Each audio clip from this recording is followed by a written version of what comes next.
Hi friends, अगर आप लोग भी इंग्लिश लैंग्वेज सीखना चाहते हैं तो हमारे चैनल को ज़रूर सब्सक्राइब कर लें ताकि हमारी आने वाली जो हर वीडियो है वो बर वक्त आपके पास पहुंचते रहे। आज के जो सेंटेंसेस हैं, आज के जो फ़िक्रे हैं वो इंतहाई ज़्यादा अहम हैं। हमारे साथ साथ इनको रिपीट कीजिएगा, हमारे साथ साथ इनकी प्रैक्टिस कीजिएगा। तो स्टार्ट करते हैं आज के इजी सेंटेंसेस। तफसील के साथ खत लिखो। इसको इंग्लिश में कैसे बोलेंगे? Right a detail letter. Right a detail letter. Right का मतलब है लिखना, डिटेल तफसील के साथ, लेटर कहते हैं ख़त को। तफसील के साथ ख़त लिखो, राइट अ डिटेल लेटर। मुस्तक़बिल में ऐसा मत करना, don't do so in future. Don't do so in future. Future कहते हैं मुस्तक़बिल को, डू का मतलब है करना, यानी कि मुस्तक़बिल में ऐसा मत करना, don't do so in future. उसके पीछे दीवाने मत बनो, don't be crazy after her. Don't be crazy after her. Crazy कहते हैं दीवाने को, मजनू को। उसके पीछे दीवाने मत बनो, don't be crazy after her. जेब कतरों से होशियार रहें, beware of pickpockets. Beware of pick pockets.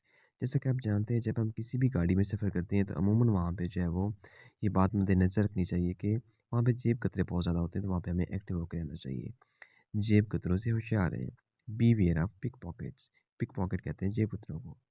वक़्त की पाबंदी करो, बी पंक्चुअल। B punctual. वक़्त की पाबंदी करें। जैसे कि आप जानते हैं, कुछ ऐसे लोग होते हैं जो वक़्त की पाबंदी नहीं करते, वक़्त के पाबंद नहीं होते, तो आप उनके लिए यूज़ कर सकते हैं बी पंक्चुअल, यानी कि वक़्त के पाबंद बनें। ख़राब आदतें छोड़ दें, give up bad habits.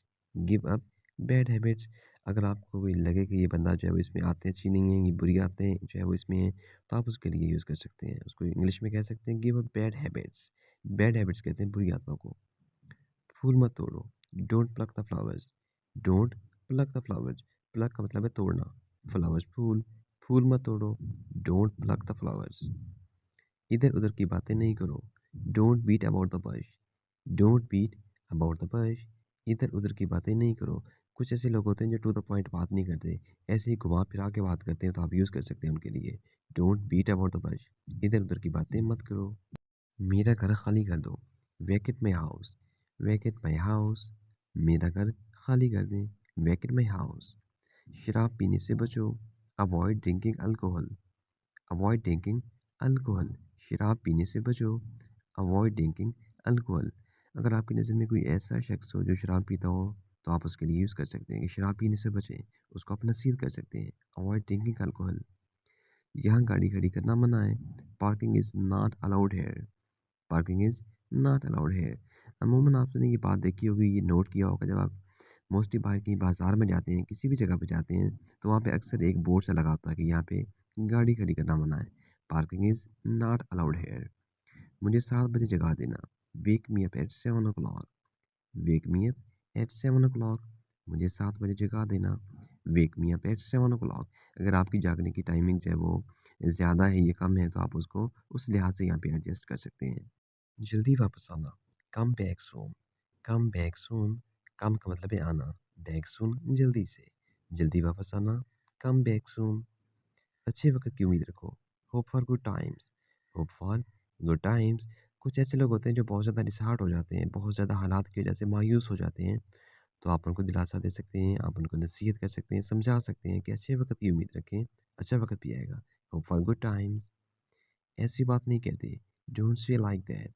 Don't say like that. से का मतलब है कहना। अगर आपकी नज़र में किसी शख्स ने कोई ऐसी बात कर दी हो जो उसको नहीं कहनी चाहिए थी, तो आप उसको बोल सकते हैं, समझा सकते हैं कि ऐसी बात नहीं कहते, डोंट से लाइक दैट। फिर कभी आकर मिलना, come and see me again. Come and see me again. Come का मतलब है आना, फिर कभी आकर मिलना, come and see me again, यानी कि दोबारा से आकर मिलना। पर्दा उठा दो, draw the curtain. Draw the curtain. पर्दा उठा दें, ड्रा द कर्टन। खुद को ठीक कर लो, मेंड योर वेज।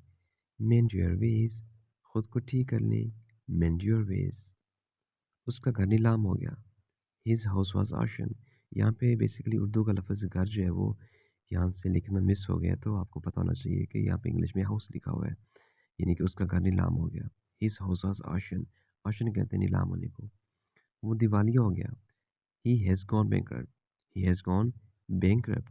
बैंकरप्ट का मतलब है दिवालिया। वो दिवालिया हो गया, ही हैज़ गॉन बैंकरप्ट। कोई मसला नहीं, it doesn't matter. It doesn't matter. कोई मसला नहीं, इट डज़न्ट मैटर। ये बेसिकली डज़न्ट मैटर आप इसको शॉर्ट फॉर्म में यूज़ कर सकते हैं। अगर आपने कंप्लीट बोलना हो तो आप बोल सकते हैं डज़ नॉट। अगर आपने शॉर्ट में यूज़ करना हो तो आप कह सकते हैं डज़न्ट। इट डज़न्ट मैटर या इट डज़ नॉट मैटर, कोई मसला नहीं। घबराओ मत, don't feel nervous. Don't feel nervous, घबराओ नहीं, डोंट फील नर्वस। अपनी परेशानी ख़त्म करो, स्टॉप वरीइंग। Stop worrying. अगर आपकी नज़र में कोई ऐसा शख्स हो जो बहुत ज़्यादा परेशान हो, तो आप उसको दिलासा दिला सकते हैं। आप उसको जो है वो थोड़ा-सा एप्रिशिएट कर सकते हैं। आप उसकी मायूसी को दूर करने के लिए कि जो है परेशान होने की ज़रूरत नहीं है, अपनी परेशानी को ख़त्म करें।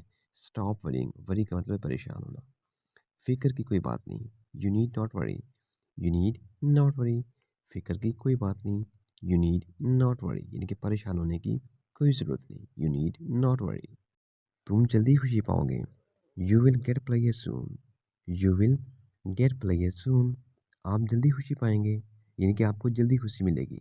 यू विल गेट प्लेयर सून, यानी कि आपको जल्दी खुशी हासिल होगी। सब कुछ ठीक हो जाएगा, everything will be settle. Everything will be settle. सब कुछ ठीक हो जाएगा।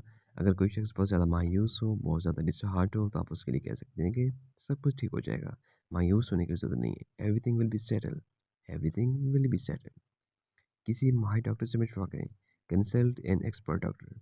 कंसल्ट का मतलब है मशवरा करना, एक्सपर्ट डॉक्टर यानी कि माहिर डॉक्टर से। किसी माहिर डॉक्टर से मशवरा करें, कंसल्ट एन एक्सपर्ट डॉक्टर। क्या तुम्हें बदहज़मी की शिकायत है? Do you suffer from indigestion? Do you suffer from indigestion?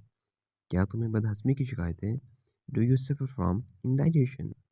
कोट के बटन बंद करो, button up your coat. Button up your coat. अगर किसी के जो है वो आपको नज़र आ रहे हैं, किसी बंदे के जो कोट है उसके बटन ओपन है, तो आप उसको कह सकते हैं कि कोट के बटन बंद करें, बटन अप योर कोट। आग मत बुझने देना, keep the fire on. Keep the fire on. आग मत बुझने देना, फायर कहते हैं आग को। कीप द फायर ऑन यानी कि आग जलती रहे। जाओ नाक साफ करो, go and blow your nose. Go and blow your nose. Go का मतलब है जाना, ब्लो योर नोज़ यानी कि नाक साफ करो। बूट के तस्मे कस कर बांधो, lace your shoes tightly. Lace your shoes tightly. Boot के कस्मे कस कर बांधो यानी कि मजबूती के साथ बांधो, लेस योर शूज़ टाइटली। तुम वहीं रहना, you should stay there. You should stay there. तुम वहीं रहना, यू शुड स्टे देयर। अपनी सांस रखो, hold your breathe. Hold your breathe. अपनी सांस रखो, ब्रीथ कहते हैं सांस लेना। होल्ड योर ब्रीथ, होल्ड का मतलब है रोकना। अपनी सांस रखो, होल्ड योर ब्रीथ। दूसरों की नकल ना करो, don't copy others. Don't copy others. जैसे कि आप जानते हैं कुछ ऐसे लोग होते हैं जिनको जो है वो आदत होती है दूसरों को कॉपी करने की, यानी कि उनकी नकल करने की। हालांकि इंसान को अपना काम करना चाहिए, अपना टैलेंट जो है वो शो करना चाहिए, लेकिन पास ऐसे लोग होते हैं जो आदत से मजबूर होते हैं, यानी कि वो खुद से काम नहीं करते बल्कि दूसरों को कॉपी करते रहते हैं, इनको उनकी नकल करते रहते हैं। तो अगर आपकी नज़र में कोई ऐसा बंदा हो तो आप उसके लिए ये वाला जुमला इस्तेमाल कर सकते हैं।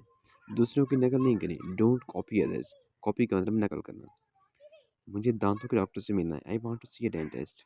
आई want to see a dentist. Dentist कहते हैं दांतों के डॉक्टर को। जो दांतों का डॉक्टर होता है उसको बोलते हैं डेंटिस्ट। मुझे दांतों के डॉक्टर से मिलना है, I want to see a dentist. तो ये थे आज के हमारे इंतहाई आसान तरीन जुमले। कोशिश किया करें मोस्टली जब आप लोग इनकी प्रैक्टिस करने की, जितनी ज़्यादा आप खुद से बोलने की कोशिश करेंगे, आपकी जो इंग्लिश लैंग्वेज है वो उतनी ही ज़्यादा जो है वो इम्प्रूव होती जाएगी। मैं हमेशा कहता हूँ कि जब तक आप खुद से नहीं बोलेंगे, चाहे आप याद करते रहें, आप रटा लगाते रहें, उससे आपकी इंग्लिश में इम्प्रूवमेंट नहीं आएगी। और दूसरी बात ये कि आपकी लिसनिंग पावर अच्छी होनी चाहिए, यानी कि ज़्यादा से ज़्यादा आपको इंग्लिश जो है वो आप सुना करें, ताकि अगर कोई बंदा इंग्लिश बोल रहा हो तो आपको पता तो चले कि वो बंदा बोल क्या रहा है। जब तक आपको उसकी यानी कि बात की समझ नहीं आएगी तो आप उसका जवाब कैसे देंगे? इसलिए कोशिश किया करें इंग्लिश वीडियोज़ को ज़्यादा से ज़्यादा आप सुना करें, ताकि वो जो इंग्लिश की फ्लुएंसी होती है, उसका जो लहज़ा होता है उनका बात करने का, वो आपको जो है वो समझ आ जाए। सो मिलते हैं एक नई वीडियो में नए सेंटेंसेस के साथ। सो मुझे दीजिए इजाज़त। अल्लाह हाफ़िज़।